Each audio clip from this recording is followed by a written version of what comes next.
Bonjour, bienvenue sur Chauffard et sur Mosaïque, puisque nos deux chaînes sont aujourd'hui en partenariat pour évoquer un sujet grave qui ne manque pas d'intriguer d'ailleurs, c'est l'hostilité grandissante des nations envers Israël. Pourquoi est-ce qu'il y a ce regain d'hostilité qui se présente d'ailleurs le plus souvent sous les aspects ou un discours de morale? Est-ce qu'il faut parler de conflit des valeurs? Nous sommes pour en parler avec le Rav Uri Cherki. Bonjour Rav Cherki. Bonjour et bienvenue à tout le monde. Avant de revenir sur ce climat actuel auquel je faisais allusion, un mot peut-être pour rappeler les enjeux fondamentaux. Donc il y a l'Occident, il y a le monde musulman et il y a Israël qui propose finalement chacun un projet de société. Tous les trois affirment d'ailleurs défendre des valeurs. En quoi ces valeurs et ces projets finalement diffèrent-ils, Rav Cherki, fondamentalement? Eh bien, disons que nous sommes actuellement en plein dans ce qu'on appelle l'affrontement des civilisations, pour reprendre la formule de Huntington. Et je pense qu'il y a aujourd'hui une rivalité très profonde entre les civilisations pour savoir qui sera le meneur des valeurs de l'humanité. Actuellement, nous sommes, disons, pour l'instant encore dans un temps où c'est la société occidentale qui donne le ton général à l'ensemble de la planète. Mais il y a des candidats à remplacer cette primauté, entre autres évidemment le monde islamique, sans parler également de certaines tendances au niveau de la mystique extrême-orientale. Nous avons différents candidats. Mais effectivement, on voit que l'histoire se joue aujourd'hui, l'épicentre euh, des enjeux de l'humanité, ça se passe entre l'Occident et l'Islam, avec Israël exactement au noyau de ce conflit. Nous sommes un peu on pourrait dire, dans le centre de ce problème. Et ça demande évidemment des définitions des enjeux de chaque société. La société d'Israël aussi n'est pas uniforme. Elle se pose également des questions d'identité. Mais enfin, si on veut être un peu schématique, nous dirons la chose suivante. Il y a un double héritage en Occident qui est à la fois celui de la philosophie grecque et celle du christianisme. Il y a d'autre part dans l'islam une tradition très continue, pourrait-on dire, et vous avez également Israël. Alors pour revenir un peu à l'Occident, il y a tout d'abord cette idée de la centralité de la personne humaine, héritée de la philosophie grecque, comme quoi c'est l'homme qui est au centre du monde, au centre de l'univers, et si Dieu existe, il est dans la périphérie. Par contre, pour l'islam, c'est Dieu qui domine tout, et donc il n'y a que la soumission qui est la position acceptable. C'est d'ailleurs ce que signifie le mot islam. Donc quand on parle de libéralisme, de droits de l'homme, on peut d'une certaine manière, cela choque la conscience ou le subconscient en tout cas du monde islamique. Par contre, pour la tradition d'Israël, ce qui est au centre, ce n'est ni Dieu ni l'homme, mais c'est le dialogue entre eux, c'est la collaboration entre le Créateur et la création. Et de manière paradoxale, cela pourrait être un sujet de rencontre entre les deux civilisations précitées. D'autre part, l'héritage chrétien euh, fait que la seule valeur morale véritablement acceptable en tant que valeur morale, c'est la compassion, la pitié, la miséricorde. Tout cela, c'est l'héritage du christianisme. On pourrait dire donc que l'application de la violence peut être considérée comme un mal nécessaire, mais un mal quand même. Il n'y a pas de contenu moral à la puissance, à l'usage de la violence dans certains cas. Par contre, dans la tradition musulmane, on parle essentiellement de la rigueur. Le mot qui désigne d'ailleurs la religion en arabe, c'est le mot din, tiré de l'hébreu, qui veut dire la rigueur. Et si on revient au projet d'Israël, le projet d'Israël au niveau des valeurs, c'est ce qu'on appelle l'unité des valeurs, c'est-à-dire la capacité de réaliser dans un monothéisme intégral à la fois l'idéal de justice et l'idéal de générosité. Quand on vous entend, on a l'impression que parfois on entend dire qu'Israël fait partie du monde occidental, que c'est même la pointe avancée du monde occidental. Si je vous entends bien, c'est une erreur de penser comme ça. Ce n'est pas vraiment une erreur, étant donné que l'histoire s'est faite dans une sorte de symbiose entre Israël et l'Europe. C'est-à-dire, on ne peut pas oublier que nous sommes passés en tant que nation à travers le monde occidental et que nous avons été peut dire, disons, dominé, pas seulement au niveau politique, mais également au niveau conceptuel par l'Occident. Cependant, il y a une originalité particulière d'Israël qui doit donner sa contribution au discours des valeurs actuellement sur la planète. Et qui doit donc finalement se détacher en partie du système occidental dans ses valeurs. Ou si vous voulez, englober. C'est-à-dire, non, si on fait, le fait de repenser les valeurs de l'Occident, alors on peut appeler ça un détachement, on peut appeler ça également une évolution. Voilà pour les différences structurelles, hein. Il faut maintenant comprendre pourquoi finalement l'Occident et le monde musulman s'opposent autant à Israël, en particulier pourquoi les Juifs semblent être d'un côté comme de l'autre une cible vraiment privilégiée. Comment est-ce qu'on peut distinguer ce qu'on pourrait appeler, disons, de manière globale la judéophobie qui provient du monde musulman et celle qui provient du monde chrétien? Est-ce qu'il faut faire une différence théologique dans cette Bon, eh judéophobie? bien, pour ce qui est de l'opposition aussi bien au peuple juif qu'à son État, alors il faut revenir évidemment au subconscient collectif. Alors là, ça va très loin. Si vous voulez, le subconscient collectif de l'Occident est d'obédience chrétienne, même si il y a la laïcité au niveau, disons, à la surface. Euh, En fait, l'État d'Israël est une anomalie théologique. Une anomalie théologique pour le christianisme, effectivement, le fondement du christianisme, c'est l'abandon d'Israël et le remplacement d'Israël par l'Église.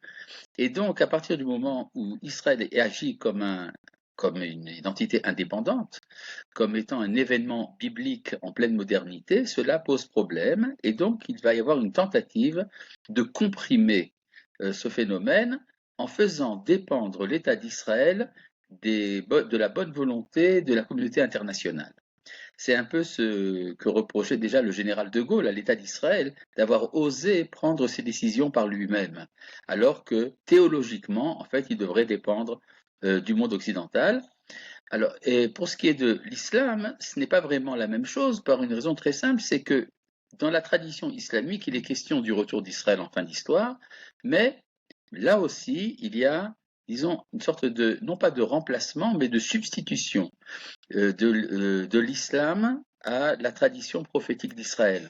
Si cette tradition prophétique est quand même reconnue, elle est mise à part parce que, selon la tradition musulmane, en fait, c'est l'islam qui représente la révélation authentique déjà depuis l'origine.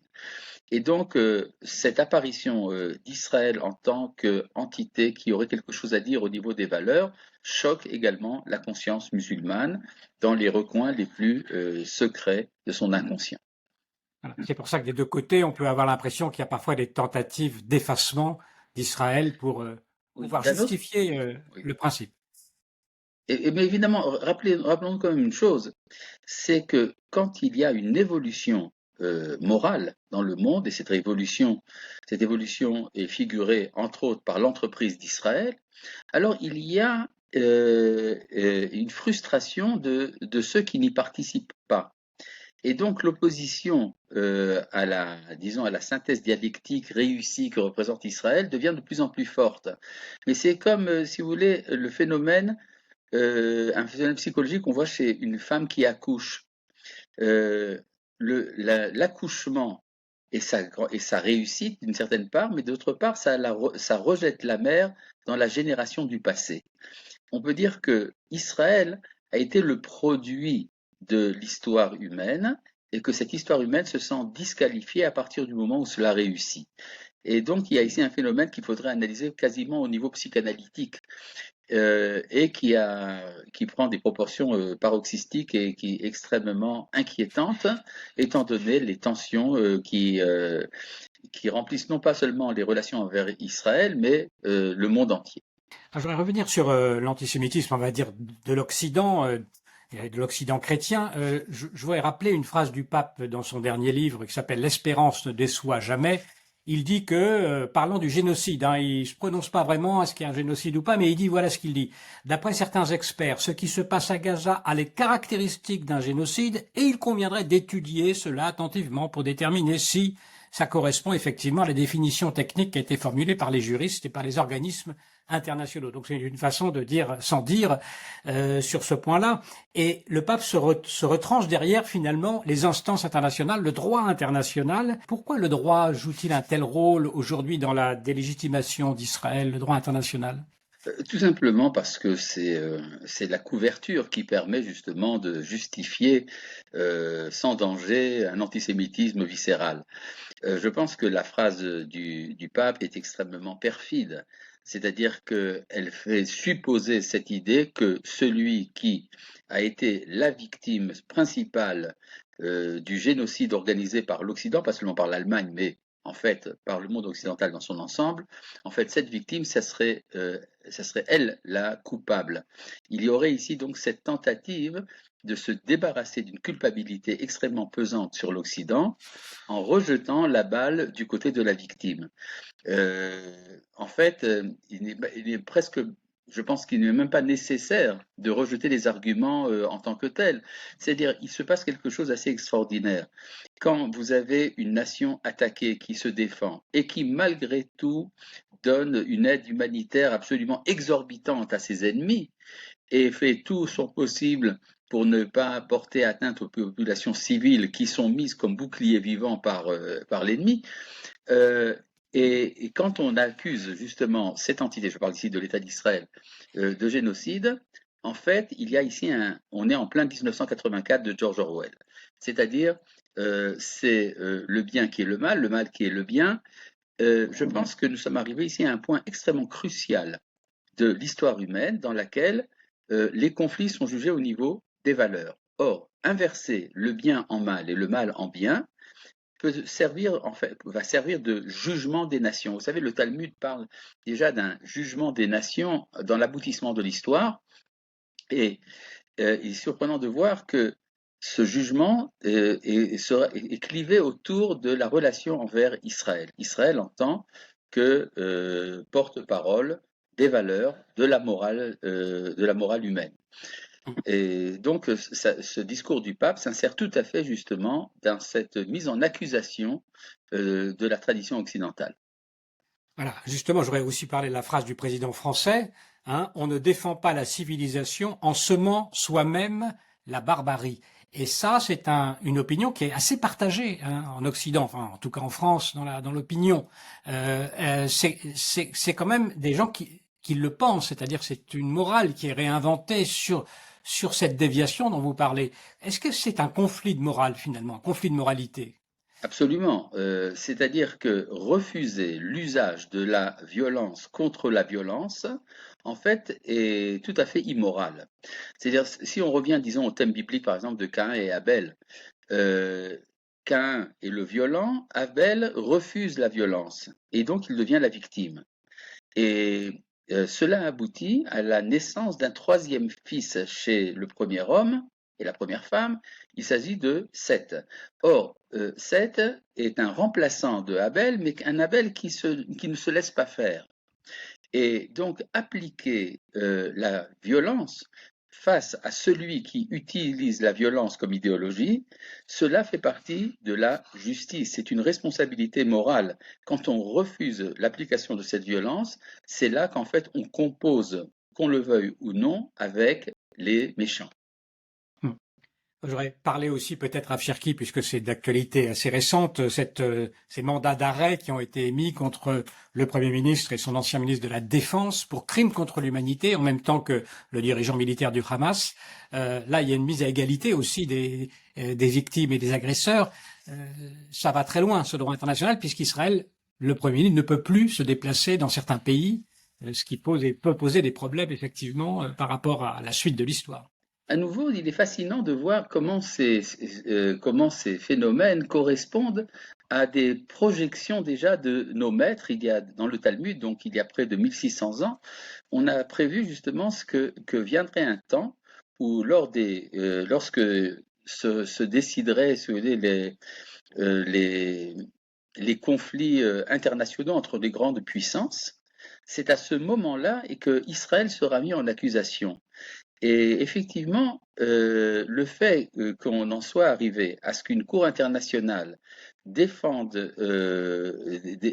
l'iniquité contre la morale, à travers la personne évidemment du Premier ministre et de son ancien ministre de la Défense, tout cela cadre tout à fait justement avec cette recherche absolument incroyable de déculpabilisation de l'Occident et d'ailleurs associée pour cela avec des partenaires du monde islamique. Vous savez, déjà la Bible nous parle euh, d'un d'un départ de Ésaü, l'archétype, si vous voulez, de l'Occident chrétien, qui va épouser la fille d'Ismaël, le fils d'Abraham, pour pouvoir lutter contre Jacob, c'est-à-dire Israël.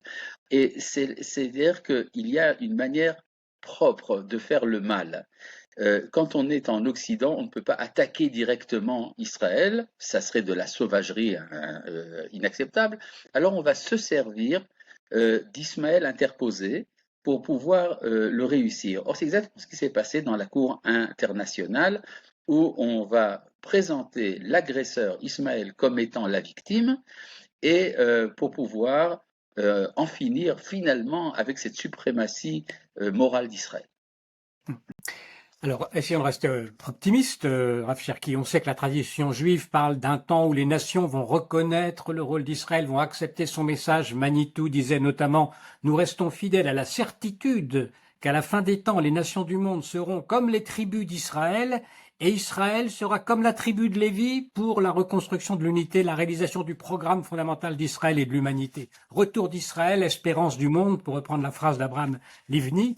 Pour l'heure, on ne voit pas vraiment qu'on en prenne le chemin. Comment ça peut se produire, ce renversement? On en voit tout à fait le chemin pour une raison très simple. Si tous les psychologues vous diront que si je suis capable de haïr quelqu'un, c'est que je suis susceptible également de l'aimer. Or, le sentiment de la réussite du projet d'Israël, que c'est en train de se faire, crée évidemment une animosité en premier lieu, étant donné que le phénomène est nouveau et qu'il remet en question la primauté de la civilisation occidentale. Mais c'est justement parce que l'on ressent qu'on est à la veille d'un renouveau, d'une nouvelle naissance. Or, c'est à ce moment-là que chacun va faire son choix. Et vous avez parmi les nations ceux qui décident d'être les protecteurs d'Israël ou même d'en recevoir les enseignements et ceux qui vont rejeter Israël. C'est justement le signe évident que nous sommes à la veille justement de cette transformation. Intéressant de voir que déjà Philon d'Alexandrie, quand même, qui vivait au début de l'ère chrétienne, déjà parlait justement de ce projet dont Manitou a parlé, qui est la reconnaissance des nations de la centralité d'Israël en tant que source de la connaissance du Créateur. Et on peut dire que déjà, ça commence déjà dans ces différents cercles, aussi bien en Occident que dans le monde islamique, qui s'intéressent à ce que le peuple d'Israël a à lui dire au niveau moral. Il y a une autre citation de Manitou que je voudrais vous proposer, c'est la rédemption d'Israël va de pair avec la rédemption du monde, ou mieux encore, la fin de l'exil d'Israël va de pair avec la fin de l'exil des nations. Comment est-ce qu'on peut comprendre ce mouvement coordonné et qu'est-ce que ça signifie, la fin de l'exil des nations, Rav Cherki? Alors, l'exil des nations, c'est un thème biblique. À nouveau, quand il est question de la tour de Babel, alors ce que représente l'épisode de la tour de Babel, c'est effectivement cet éclatement de l'identité humaine en différentes manières d'être homme. Chaque nation représenterait donc une parcelle de cette identité, et donc l'humanité se sent en exil d'elle-même. Entre autres, la division des langages en est un des symptômes. Et c'est le rôle d'Israël, à travers ses différents exils, après avoir traversé les différentes civilisations dominantes de l'histoire, qui ramène les traces de ces civilisations pour rétablir le profil humain originel. C'est donc ce qui est en train de se faire. Israël est en train de sortir, il est déjà sorti de son exil, il est en train de s'établir, de retrouver son identité originelle, et donc il pourra donner un visage de sympathie envers les nations, malgré tout le mal qu'Israël en a reçu, et à partir de ce moment-là pourra commencer un dialogue vivant et réel qui pourra amener à un monde meilleur. Si Israël prend pour lui le rôle de la tribu de Lévi, dans ce cas-là, ce sera une bénédiction pour les nations qui pourront accéder à cette dimension unique dans l'histoire qui a été celle d'Israël, mais qui pourra devenir celle des nations, celle d'être le peuple de Dieu. Et nous sommes dans l'espérance que ça vienne vite et de nos jours, que cela se réalise. Alors, ça veut dire aussi, Rav Cherki, que ça ne peut se réaliser finalement que si Israël acquiert ou accède à une souveraineté complète. Jusqu'à ce moment-là, il y a l'hostilité et ensuite ça peut se renverser. C'est ça que vous nous dites. La souveraineté, c'est toujours simplement la confiance en soi-même. La société israélienne se pose énormément de questions au niveau de son identité, et la question fondamentale qui reste, c'est la légitimité de son identité en tant que particularité dans l'univers dans l'univers de l'humanité. Et de plus en plus, on peut voir au sein de la société israélienne, dans les différents secteurs de cette société, dans les différentes options politiques et sociologiques, on peut voir une recherche de l'authenticité de notre identité. Alors évidemment, ça passe par des conflits, des frictions très fortes pour chaque élément de notre identité, mais c'est en train de se faire. Quand nous avons la confiance en nous-mêmes, c'est là qu'il y a également le respect. D'ailleurs, on peut le dire pour toute personne, respecte-toi toi-même et alors tu seras respecté. Je voudrais qu'on dise encore un mot, Rav Cherki, peut-être de votre initiative de renouer le dialogue avec l'islam sunnite. On en avait parlé sur Shofar et sur Mosaïque. Est-ce que ces discussions continuent malgré le conflit actuel? Absolument, c'est absolument assez étonnant de découvrir de plus en plus de milieux dans le monde musulman, dans tout son ensemble, qui jusqu'à présent avaient peur de s'exprimer, mais qui aujourd'hui demandent que les maîtres d'Israël, les rabbins, leur disent qu'est-ce qu'on attend de leur part. J'ai l'intention actuellement, je suis en train de publier un livre que je suis en train d'écrire sur les différentes relations que j'entretiens dans le monde musulman et qui font espérer de manière assez sensible et tangible une transformation de l'islam, enfin disons un retour de l'islam à ses sources d'Israël. Et de ce point de vue-là, les rapports avec le monde musulman, c'est pas simplement des accords de paix entre deux nations qui sont en conflit armé, c'est également une réconciliation au sein de la famille. Ce n'est pas pour rien que les accords avec les Émirats sont appelés les accords d'Abraham. C'est une histoire de famille. Et dans des histoires de famille, il y a une manière particulière de se retrouver. Comment l'islam pourrait-il reconnaître sa source sans s'autodétruire, j'allais dire? Ah, tout simplement parce qu'il y a des données dans le Coran lui-même qui désignent ce mouvement-là. Rappelons-nous une chose, quand l'islam est apparu dans l'histoire, Israël était en exil déjà depuis plusieurs siècles. Et donc le personnage des enfants d'Israël était resté une sorte d'image des temps bibliques, mais qui n'avait pas d'actualité. Ce que Mahomet et ses acolytes connaissaient, c'était les Juifs, les Al-Yahoud. Mais l'idée que les enfants d'Israël, dont il est question dans le Coran, à qui appartient cette terre que Dieu leur a donnée, que ces enfants d'Israël puissent revenir à la surface de l'histoire, c'était quelque chose d'inconcevable. Mais aujourd'hui, c'est un fait. Et de ce point de vue-là, il y a dans la tradition coranique la capacité justement d'assimiler ce fait que les Banu Israël, les enfants d'Israël, sont revenus sur leur terre pour accomplir la mission que Dieu leur a donnée. Et donc, à partir de ce moment-là, l'islam pourra se reconnaître pour ce qu'il est véritablement, c'est-à-dire une religion fille issue du judaïsme. Théologiquement, ça sera peut-être plus facile que pour le monde occidental d'origine chrétienne. Absolument. Encore un mot peut-être sur le monde chiite pour être complet. Comment ça se passe de ce côté-là, puisque c'est ça, c'est ce contre quoi Israël est en guerre, en tout cas ce qu'on appelle l'axe chiite avec l'Iran. Comment se passe ce conflit-là sur le plan des valeurs aussi? Rappelons-nous une chose importante, c'est que l'agressivité chiite qui l'emporte sur l'agressivité sunnite est un fait nouveau, initié entre autres par Khomeini lors de la révolution islamique en Iran. Mais par exemple, vous avez des exemples peut-être moins connus. L'Azerbaïdjan, qui est quand même un pays chiite, est allié d'Israël. De même, le Bahreïn.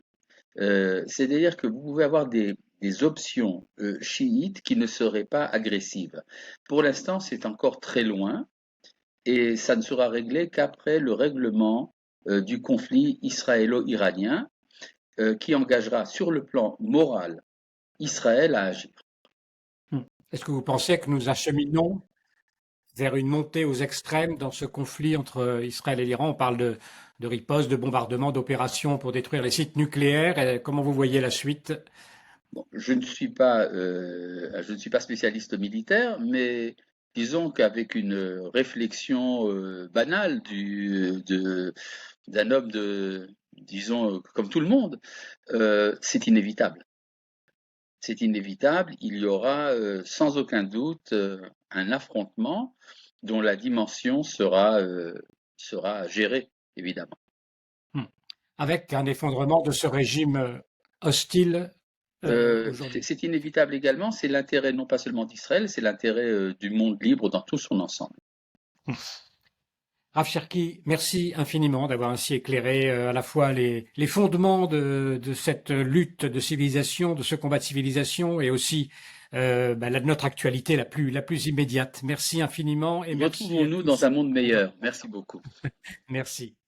Merci beaucoup d'avoir écouté cette vidéo, et pour suivre nos prochaines interviews, eh bien, vous pouvez vous abonner à Mosaïque. C'est très simple, il suffit de cliquer sur le bouton ci-dessous.